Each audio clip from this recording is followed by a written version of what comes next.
Hey guys, thank you so much for deciding to watch this lesson on Create Kids. We are going to talk about what it means to know God for yourself, not just to know what someone has told you. So I want you to grab your Bibles. If you don't already have them, do it real fast. All right, got it? We are going to go to 1 Samuel 3:10, and it says, "And the Lord came and called as before, 'Samuel, Samuel.' And Samuel replied, 'Speak, your servant is listening.'" So if we go back a little bit, we're going to talk about who Samuel is. If we go back, his mom and dad were having a hard time having kids.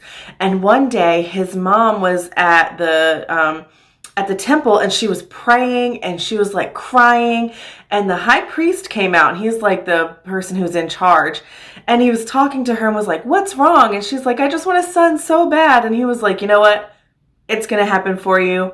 Go ahead, go home." And then it did. She ended up having Samuel, and she promised God when she was praying that if she had a child, she would dedicate the child back to God.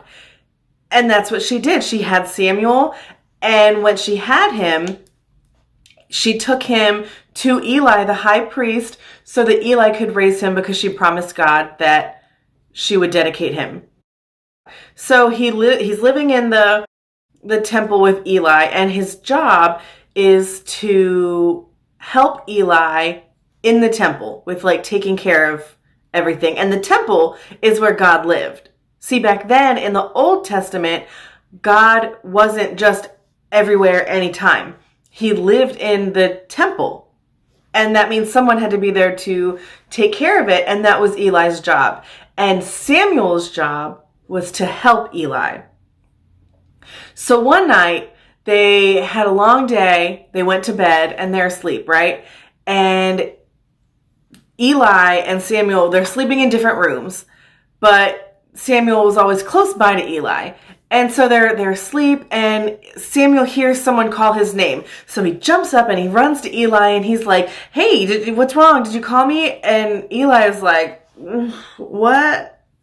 No, I didn't call you. Go back to bed." And Eli is like, "That was weird. I heard someone call my name." So he went back and he went to bed. And then it happened again. He heard his name. So he jumped up, he ran to Eli, and he's like, "Eli, what's wrong? You called me?" And Eli is like, "No, boy, I did not call you. Go to bed." And Samuel is like, "What in the world? People keep calling my name. He said it's not him, but it has to be somebody." He has no idea who's calling his name. So he goes back to bed. And then it happens a third time. So he jumps up and he runs to Eli, and he's like, "Eli, did you call me? Is everything okay?" And by now, Eli finally puts two and two together. He figures out what's going on. So he tells Samuel, he's like, "Listen, the next time you hear someone call you, don't come to me. Just say, 'Speak, Lord, your servant is listening.'" Because Eli figured out it was God calling Samuel. So Samuel's like, "Okay." So he goes back to his room. Eli goes back to sleep. He's laying there and he hears his name.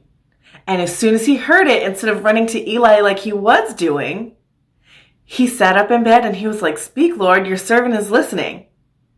And he waited to see what happened. And guess what? God started talking to him. He started telling him about everything that he was getting ready to do, all his plans and stuff.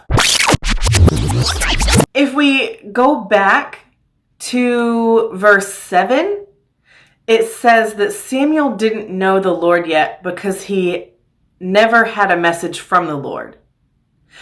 But that confused me a little bit. I really had to think about it because in verse 1, it says that Samuel served the Lord by assisting Eli. So how could you serve the Lord but not know him at the same time? It's interesting, right? Well, it's the same way that you could work at a stage for Beyonce and, make sure the lights are going and make sure her concert is a success, but you don't know her. You got close to her. You made sure that what she was doing happened successfully, but you don't actually know her. And that's the same thing that a lot of us do when it comes to God. We can serve God. We can know who he is, but we don't actually know him personally. So that's what I want us to really focus in on, is how we can get past just knowing who God is because of what we've heard, and know him for ourselves, like a personal one-on-one relationship, okay? Quality time is what's going to make the difference between knowing of God and knowing God. If you know of God, you've heard other people's stories. You've heard them say, God gave me this vision, or God spoke to me when I prayed, or God did this, or God did that. But you don't have any personal things that you can say like, God told me this, or God told me that. You just know what he did for other people. But when you spend quality time with God, that means that you pray. And when you pray, it's just conversation. It's just talking. Like I'm talking to you, you would talk to God, and that's praying. Anytime you talk to God, that's praying. So you don't have to think that it's like bow your head and fold your hands, and it doesn't have to be that. You could just lay in bed one night and stare at the ceiling and be like, God, today was a pretty good day. I had a lot of fun with my friends, and my teacher kind of stressed me out a little bit, but it's fine. It'll be better tomorrow.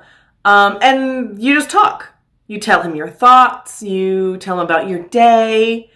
And you can also ask him questions. Like if you want to know something important, you can just say, hey, God, should I apologize to my friend for, whatever, or not? But then when you ask him a question, you can't just walk away or fall asleep, because when you ask your mom a question, she doesn't walk away from you. She answers you, right? God is going to do the same thing. If we go to James 4:8, it says that when we come close to God, he will come close to us, which means that we can trust that when we're talking to him and when we're trying to get to know him, that he's going to respond, because he loves us too much to just ignore us. He would never do that. Do you know God, or do you know of him?